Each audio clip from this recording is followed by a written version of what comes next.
And here's our director, Anne Hui.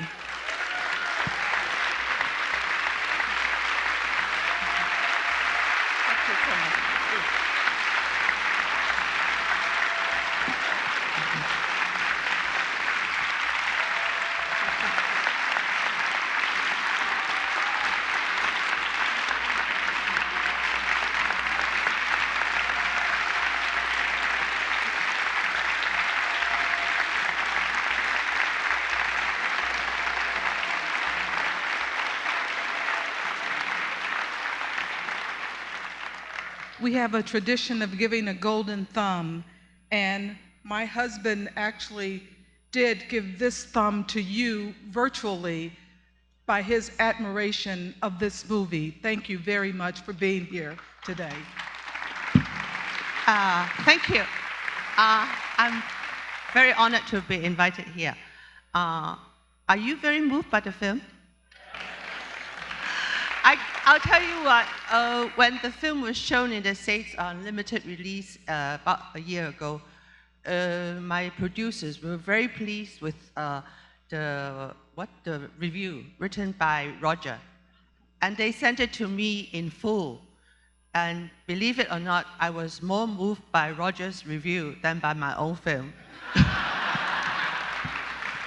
That's why they asked me to come last year, but I was in the middle of a shoot and I couldn't make it. And this year, fortunately, they renewed the invitation and so I can come. Thank you very much. Thank you.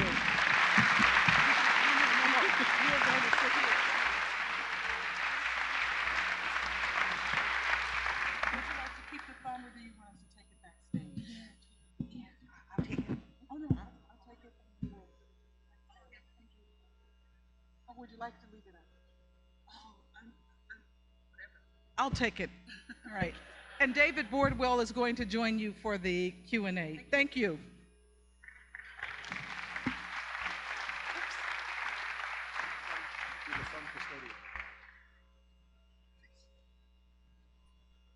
So we thought we'd take a few minutes to let Anne talk about the film and then have, of course, the usual session of questions from you. So we'll move quickly because we do have a second feature. So Anne, why not give us some background on the making of the film, what led you to the project, and how you got support for it, and particularly how you got people like Dini Yip and Andy Lau to be in the film? In fact, this film came almost like a present from heaven. But my producer, Roger Lee, told me that it's his own story. And he wrote me a few pages of notes about his experiences with Tou Jie, who is the actress, the main actress. And when I saw that, I thought I could already shoot those notes. So I said, so we went to look for actors. And then we asked Andy Lau, who is the biggest star in Hong Kong, and he immediately agreed. And also, the actress who played Tou Jie used to played his mother 20 years ago. So, and she's retired since, retired for about 13 years. But the moment she saw the script and said it was acting again with Andy, she immediately agreed. And with Andy in the role, we have no trouble financing the movie. And so it just went like that. We prepared, the script was about 6 months, and then 2 months of preparation, and then 2 months of shoot, and 3 months of post. And that's all. Shooting in only 2 months seems really fast. I know Hong Kong filmmakers work very quickly, but there's so much of a sense of the neighborhood and the care home she's in. It seems like it's very fast shoot. One thing, it was comparatively easy production-wise, because we went to all the locations where Tou Jie actually lived. Not the home, because the one where she lived in was in the same neighborhood, but it was on the second floor. So it's not so good for shooting. But this one is the biggest, and with the ground floor where we can shoot the interiors and exteriors at the same time. And then the park and the small cafe where they went to have lunch. These are all the locations which Tou Jie and Roger actually frequented. So it was easy for us to look for them. But we were very lucky because when we went to this old people's home, we asked for, there was a troupe of about 8 over 70 actors and amateur actors, and some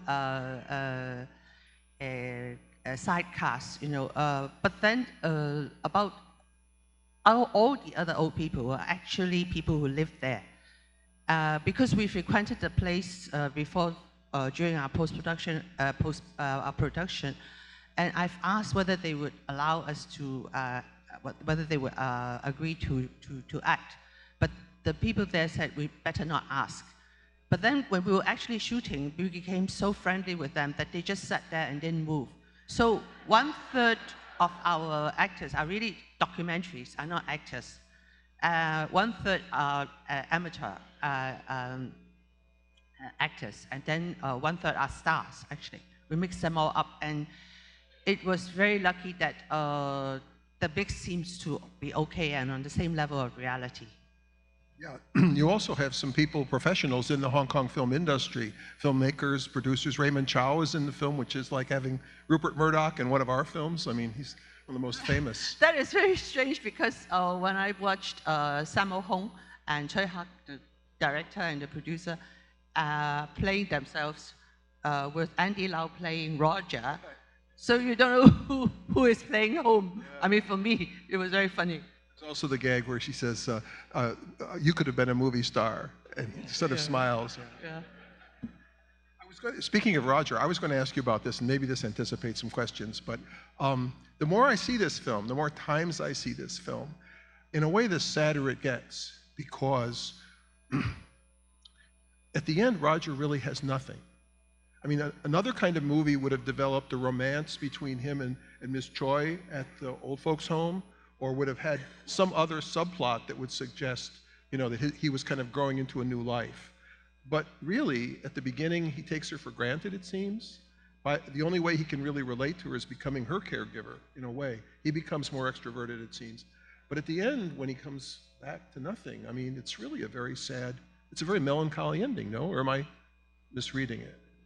We were hoping that the last part, which was like a flashback, yes, sort of the memory of their good relationship remains. Yeah, and that does, I think, mitigate that a little bit, especially since the way I read that last scene is that he's looking up. She doesn't want him to know that she's been waiting up for him. So she quickly switches off the light and ducks behind the door as he comes in. So, yeah, and that does, I think, make a big difference. And of course, the last image of the photographs and everything, that does help. But it seems like a kind of comment on the life he leads, too, because it's rather common, isn't it, for men who have business affairs now. They have to go to China quite a lot, and so they don't have much of a settled home life. Is that your sense? Yeah, so. In fact, the question most asked by audience and friends and people who watch the film is, how come Roger doesn't get married? And that's one question I dare not ask Roger. It makes it rather different, I think, from an American movie. It really does. I mean, he comes to life really by taking care of her, and it's a fascinating project. So I also wanted to ask you, do you see that you make films from more of a woman's perspective? I can't help but make it. I can't have an operation to... You're gonna have to buy me some soup to... I set you up for that one. Yeah. But seriously, I mean, you do more, I think, even than many women directors in other countries, focus on issues of importance to women, it seems. Almost all your films. Not everyone, but many. I don't deliberately do that, but somehow the choice and the investor's choice, they inevitably, I mean, end up these films. I have to look at my watch here. Okay, no problem. We should open it up to questions, because I'm sure you have a lot.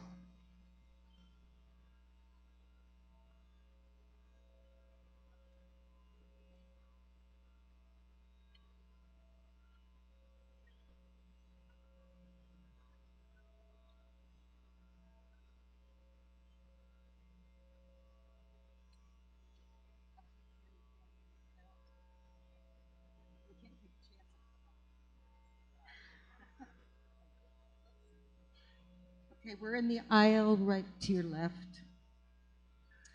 I really, really, really enjoyed this film. I was wondering, this is kind of a random question, in the one of the family gatherings for the baby's first birthday party, then the bride, I guess, was Korean, or somebody was Korean. So I was curious if why you chose to do that. Is that based on the true story? Yes. Okay, that's all. But there is a kind of pan-Asian quality to the film, isn't there? I mean, people are bouncing back to the mainland, people have emigrated. Yes. Yeah, yeah, yeah.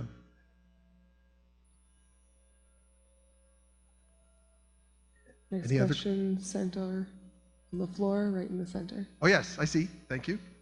I really want to thank you for being here, showing up for the Q&A, and great selection, by the way. I guess my question is, this film really, really could have been agonizing in the sense that you could have really drawn out, the death sequences and really enhanced, like almost overdone, the emotion of sadness. My question for you is, why were you a bit more relaxed on the death sequences? Not saying that I wanted to see them, but like why not? I guess like it was done very, very well. I guess it's why refrain, I guess is my question. I I feel that's better. In fact, it's very strange because a discussion with the actors. In that scene, Andy Lau refused to cry. I mean, and then Dini Ip wants to prolong the death scene and wants to hold Andy's hand and say something. And I said, no. It's like the three of us always disagree about when the emotional point is. But it seems that all three of us agree that by the end, actually, the story is more or less over. It's not bringing to a climax with the death. Their relationship has reached a very good conclusion before she died. And at the beginning of the film, when am I misreading this? He seems to be just taking her for granted. He seems quite, he just holds his bowl up, or holds his hand up, she deposits a bowl in it, and they don't speak, except for her to warn him about what to eat and what not to eat. So is there a sense that was Andy okay with that? It makes him seem rather callous as a character. He was okay with that portrayal? Not callous, but routine. Routine. Yeah. And not reflecting on their relationship. I mean. Right. Next. Next question is in the aisle to your left. Right down here? No, left. Oh, yes, over here. Yeah, Thank you. a little bit more. There you go. So I really appreciate this movie and appreciate Ebertfest to show this movie in York, in somewhere near York, because I come from Guangzhou, so I really understand the emotional feeling of this movie, including the personal relationship and the language they use. So I have two questions for director Anne Hui. The first question is, I saw so many scenes about food in this movie. So what inspired you to use all those kind of food in this movie? All kinds of what? Food. Oh. Yeah. This is actually based on the research because Tou Jie is a great cook. One of her signature qualities is that she's a very, very good cook. Because Roger says her mother's family runs the most prestigious Cantonese restaurant from Canton to Hong Kong. So they have all these recipes. And her mother and his mother gave Tou Jie the recipes, but Tou Jie was illiterate. But the moment the mother says something, she remembers the recipes. So she is a living encyclopedia of good Cantonese cuisine. Could I just interject something? It's striking to me in the film the way that develops, where the act of eating is an act of communion, it's an act of friendship, and so forth. And it seems, again, to add to my sad interpretation of the movie, at the end he's eating this takeout when he's deciding, how to let go. He's sitting there with the noodles and the soda or whatever, tea or whatever it is. I mean, it's kind of the arc of all the good food we've seen up till then, and then he's kind of left without. That was actually improvised. Because we thought he's got nothing to do except to look glum. So we thought maybe he should be eating something. And Andy said, Oh, good. I mean, so we shot various alternatives and we ended up with that. Thanks. Yes, you had a second question? Yes? No? I really appreciate your focus on how to take care of the older people in Hong Kong. That's one thing, and the other thing is that I think I like the humors, those little humors in your film a lot. I think those humors are typical humors from Hong Kong movies I have watched, including your previous work like 女人40, 男人40. Those are really good films. And here I have one question. It seems like Roger, which is played by Andy Lau, he is a Christian. He seems to be a Christian in the movie. And in the other part, Tao Jie, she's a non-believer. She's also a Christian. She's also a Christian. Okay. So, but I'm just curious, how do you put this religious stuff in this very Asian culture-based story? How do you integrate these two parts, you know, the Asian culture and Christianity? You know? It's, we do not particularly highlight Christianity. But obviously, all of us agree with a lot of the universal principles of Christianity. And what the priest said in the Bible, I mean, that's very beautiful and very true. And so, actually, both Tao Jie and Roger are Christians, but not exceptionally devout. Roger's mother is very devout. So we just followed the lines of reality. And, so was that the Bible the mother was reading there in the film? The mother was reading the Bible, and the minister was reading quoting the Bible. Right. It's interesting, though, that in relation to the gentleman's point, I mean, even during that somber scene at the bed, they make a little joke about to every season there is a time, and yes, for salted eggs and things like that. Yes. So, anything else? Your next question comes from the aisle to your right in front. Oh, hi. Yes. I'm a little nervous disclosing this because it's a personal part of my life related to the film. But one thing that really touched me was, and I'm sorry, I don't remember the characters' names. I'm just bad with names in general. I've had a grandmother of mine who's been deteriorating mentally and physically throughout the years, and my father would always want her to take her to certain venues, like baseball games and other things. It would be very hard to take her to that. And although I understand he wants her life to improve before she passes away, I understood that on a psychological level, but never emotionally. And now that I saw this film, I get it. And I just want to say, just help me realize something about myself. So I just wanted to thank you for that. And we makes you really hungry for fish. So, yeah. Thanks.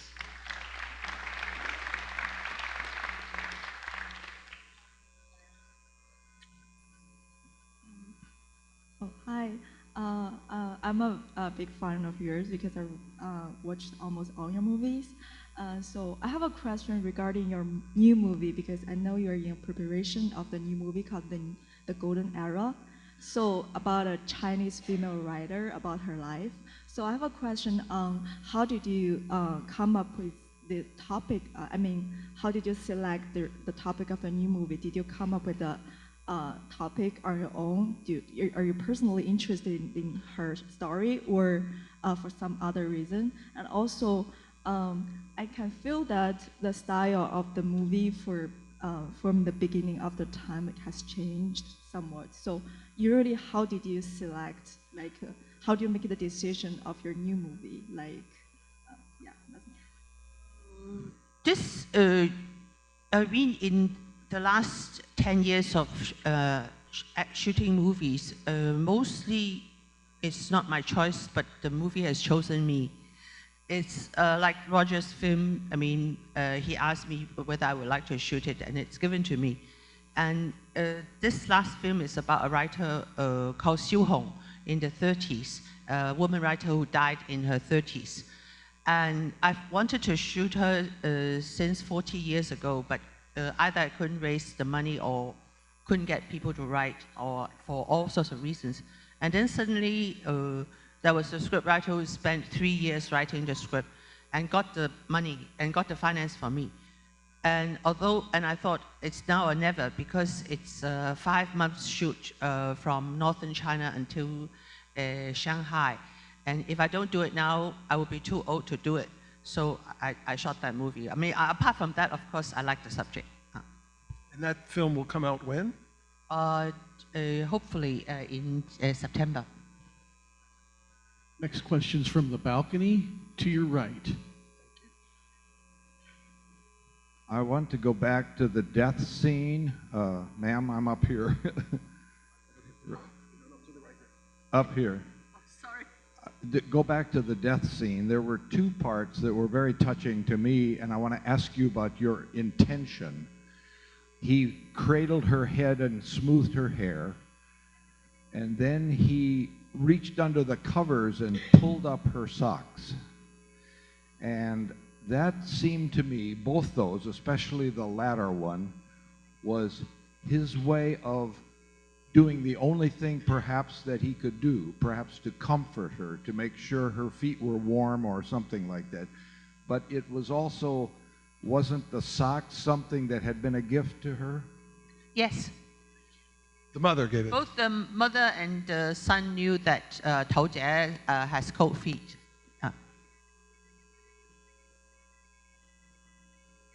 Your next question comes from the floor to your far, far right. All the way to the right. Hey, maybe I'm reading the movie wrong, but in the last few scenes, when so I'm really bad with the character's name, but I think Atao has a stroke in the park and Roger isn't there, and then later Roger leaves Atao to die basically alone. Maybe I'm reading it wrong again, but does that mean that he cares less about her towards the end of the movie? That was also asked a lot. We risk this because it's. I also asked Roger why he left Tao Jie, and his explanation was that he felt that Tao Jie would prefer him to have gone to work instead of waiting for her at her bedside. And I think it's more like Roger's character. And the scene in the park when she's sort of having little spasms there in the wheelchair, and he's at the other end of the little parkway there. What do you? The gentleman's asking partly how would you interpret that? Should we interpret that? Well, I interpret that as he wanted to cry, but he pretended to throw away garbage. And so he stifled his tears and came back.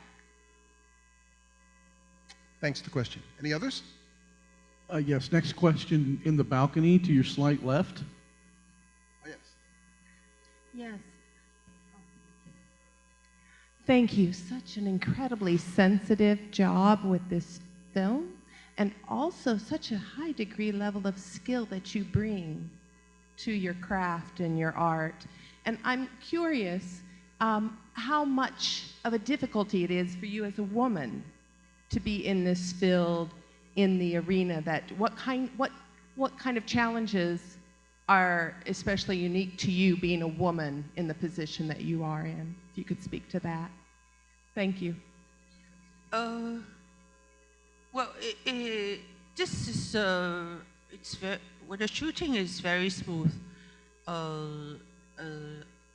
Maybe sometimes Dini disagree with my interpretation, and I often have these experiences with especially good actors. So I used to do this, especially with big stars, that we talk about the story, intentions, whatever, and then read the dialogue through, especially the scenes between the two main casts. And then I have a kind of agreement with them that on set, if they have other thoughts, they can have another version. I mean, I will shoot 2 versions, provided I have the time. I usually have enough time for important scenes.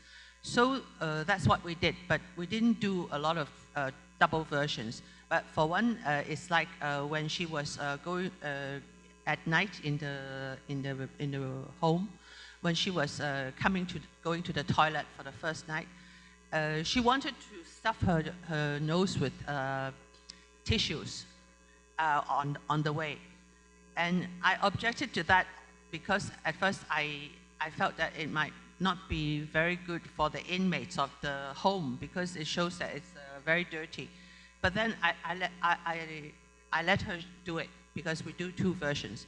And the ending version is a cut between the 2. I put in a little bit of and it highlights the scene. So ultimately, these disagreements tend to be constructive. And in the broader context of the Hong Kong film industry, do you think that there are opportunities that you either don't get or that you might get that a male director would not get? I mean, is there a sense that... I don't get to even if I get to offers of Kung Fu movies, I won't shoot them. I tried once about 30 years ago, and it wasn't successful, and not because it's not successful. I know that I don't like shooting Kung Fu movies, although I like to watch them. So I Thanks. Anything else? Any other questions? Look at my watch again. We should stop now to allow time for a break for the next film. So thank you very much. Thank you.